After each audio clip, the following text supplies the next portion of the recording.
ملک کے جو موجودہ سیاسی حالات ہیں گو کہ دن بدن صورتحال بگڑ رہی ہے، لیکن ہم نے دیکھا کہ تھوڑی بہت کوشش یہ نظر آ رہی ہے کہ ان حالات کو بہتر کیا جا سکے، سازگار کیا جا سکے ماحول کو ڈائیلاگ کے لیے۔ تو صدر مملکت عارف الوی کہتے ہیں کہ گزارش ہے ٹھنڈے اور گہرے سانس لیں، یہ انہوں نے ٹپس بھی دی ہیں۔ پھر وہ یہ کہتے ہیں تمام اسٹیک ہولڈرز پر زور دیتا ہوں کہ وہ دوبارہ سوچیں، انا، زبردستی یا انکساری اور حکمت کون سی روش غالب آنی چاہیے؟ یقین ہے بہترین اور بہتر روش غالب آئے گی، ہم درگزر کے ساتھ تنازعات حل کرنے میں کامیاب ہوں گے۔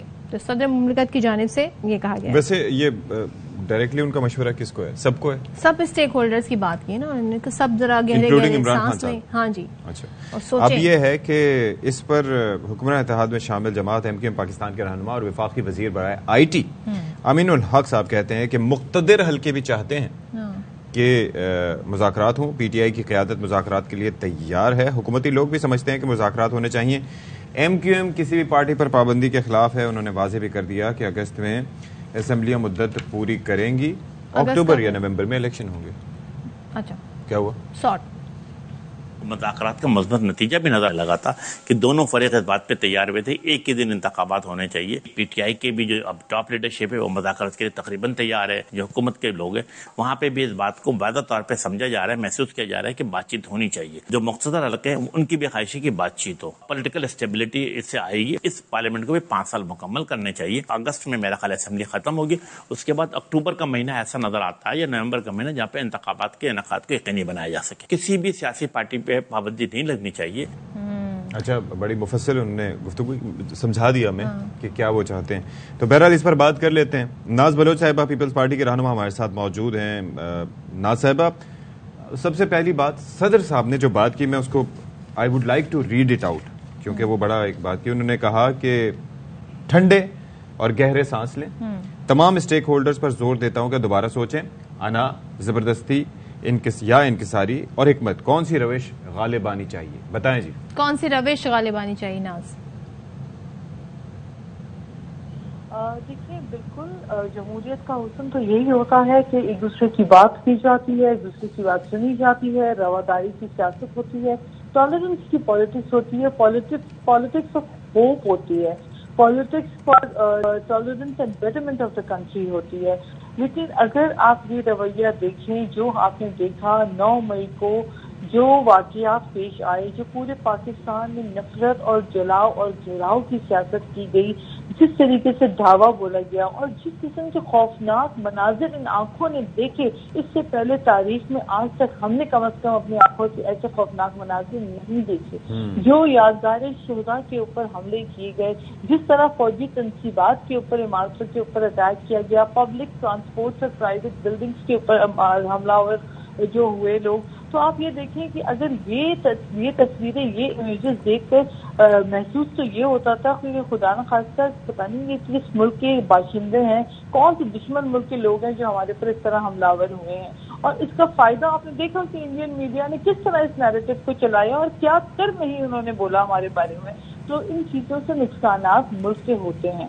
ہمیں سب سے جو خوفناک چیز سامنے آئی وہ تو یہ ہے کہ پاکستان میں تاریخ میں کبھی ایسا نہیں ہوا کہ پاکستانی عوام نے جا کر آمریت کے دور میں بھی کبھی اس طرح سے اٹیک کیا ہو عمارتوں کو، اور اسپیشلی اب دیکھیں جو GHQ اور جنا ہاؤس کے اوپر جو اٹیک ہوا، جو ریڈیو پاکستان پہ اٹیک ہوا، جو جانوروں کو، زندہ جانوروں کو پشاور میں 150 جانوروں کو، بے زبان جانوروں کو جلایا گیا، یہ وہ خوف کا عالم تھا جو قائد اعظم محمد علی جناح کے پاکستان کو ریپرزینٹ نہیں کرتا۔ قائد اعظم محمد علی جناح کا جو پاکستان ہے وہ امن کا ایک اچھا، ایک پازیٹیو پاکستان ہے، ایک یکجہتی کا پاکستان ہے، یونٹی آف فیتھ اور ڈسپلن کا پاکستان ہے۔ یہ موٹو قائد اعظم محمد علی جناح کا ہے۔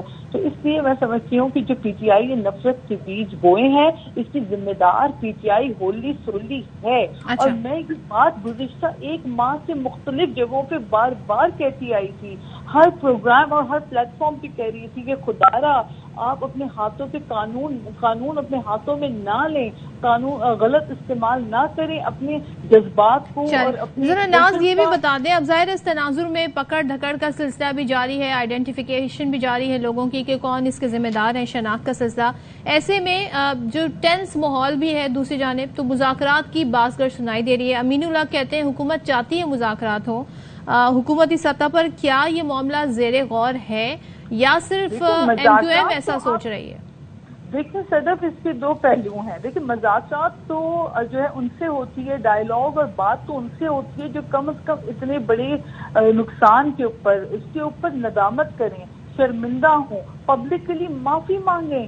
لیکن وہ لوگ جو ان چیزوں کے اوپر پبلکلی نہ تو وہ جماعت معافی مانگنے کو تیار ہے، اوپر سے پورا کا پورا ملبہ اپنے کارکنوں کے اوپر لاد دیا. میں پہلے یہی بات کہہ رہی تھی پی ٹی آئی کے ورکرز کو کہ خدا رہا کسی کی شرارتوں میں، انتشار اور پرووکیشن میں، انسائٹمنٹ میں آ کے اپنے ملک اور اپنا نقصان، اپنا فیوچر برباد نہ کیجیے گا.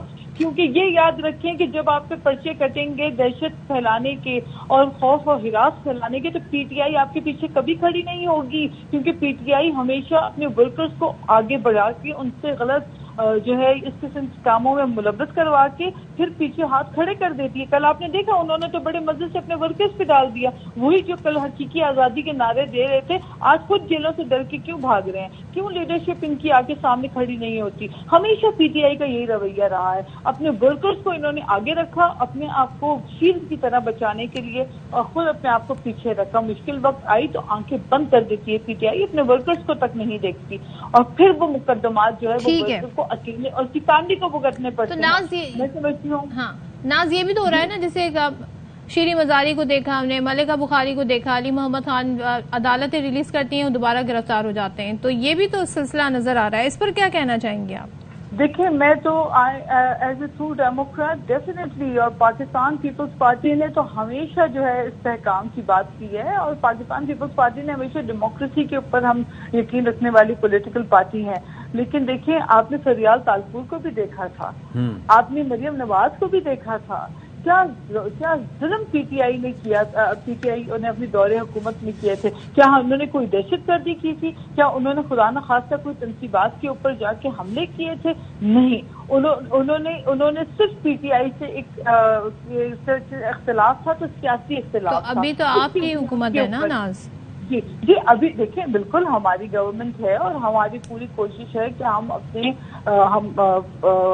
ایز اے پولیٹیکل پارٹی ہم ہمیشہ ہیومن رائٹس کی بات بھی کرتے ہیں ہماری چیز. لیکن سب سے پہلے پاکستان، اگر کسی نے اکسایا، برغلایا، تقاریر آپ کے سامنے ہے کہ ورکرز کو کہا جا رہا ہے کہ جی آپ فلاں جگہ جائیں، اٹیک کریں، موب کی طریقے سے خود آگے جا کے جو ہے نا جی ایچ کیو پہ آپ جا کے جنا ہاؤس پہ جا کے اگر آپ جھتا لے کر جائیں گے تو مجھے بتائیے یہ کہاں قابل، کسی ملک میں قابل قبول نہیں ہے، کسی ملک میں قابل قبول نہیں ہے. تو دیٹس وائی اسی وجہ سے میں چاہتی ہوں کہ یہ وہ وقت ہے کہ آج ایک اچھے پاکستانی ہونے کا ثبوت دینے کا وقت ہے کہ آپ کھڑے ہوں، آپ بتائیں کہ جی پاکستان کی فوج جو ہے وہ اس کے ساتھ پاکستان کی ہر عوام کھڑی ہوئی ہے. ہمارے جو فوجی جوان بارڈروں پہ کھڑے ہو کے اپنی جانوں کے نذرانے پیش کرتے ہیں، ان شہداء کے گھر والوں سے پوچھیں جن کی جو ہے جوانوں کی شہید، جن کے گھروں میں شہید ان کے لوٹ کے آتے ہیں، ان کے نوجوان. جی we get your point Naz Baloch, and I'm sure کہ سب کو معاملہ فہمی سے کام لینا چاہیے اور ملک کا سوچنا چاہیے. Thank you so much for being with us.